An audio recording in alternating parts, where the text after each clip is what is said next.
आरएसएससी में पूछे गए प्रश्न।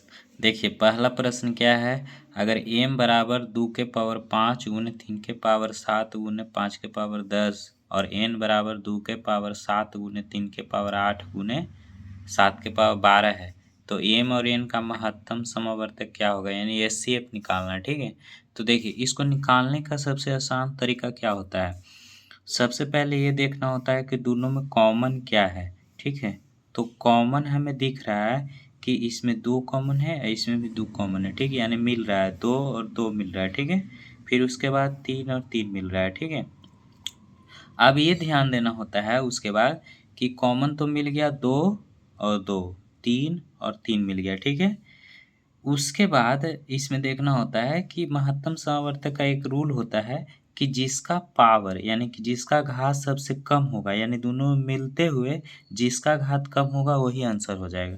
तो देखिए इसमें 2 के पावर 5 है, इसमें 2 के पावर 7 है, तो इसमें पावर तो इसका कम हो गया, यानी कि 2 के पावर 5 हो जाएगा। ठीक है, एक और उसके बाद देखिए मिलाइए, 3 के पावर 7 है और इसमें 3 के पावर कितना है, 8 है।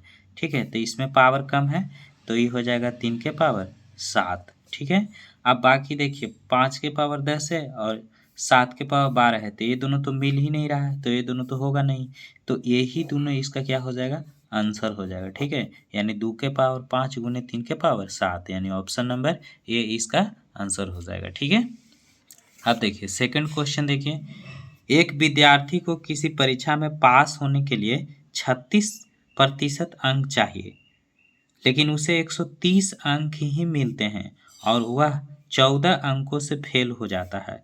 ठीक है, तो परीक्षा के अधिकतम अंक क्या थे। ठीक है, तो परीक्षा के अधिकतम अंक बताना है। तो देखिए परीक्षा के अधिकतम अंक नहीं मालूम है, तो मान लेंगे कि परीक्षा के क्या है, अधिकतम अंक।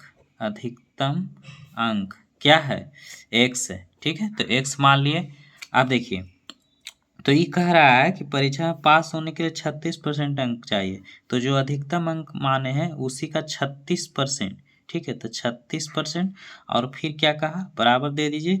फिर कहा कि 130 अंक मिलते हैं, कितना अंक मिलते हैं, 130 अंक मिलते हैं और वह 14 अंकों से फेल हो जाता है। जब फेल कहेगा ना तो जोड़ देना है, फेल कहेगा तो क्या करना है, जोड़ देना है, और अगर कहेगा कि पास हो गया तो यहाँ घटा देना है, फेल कहेगा तो जोड़ देना है।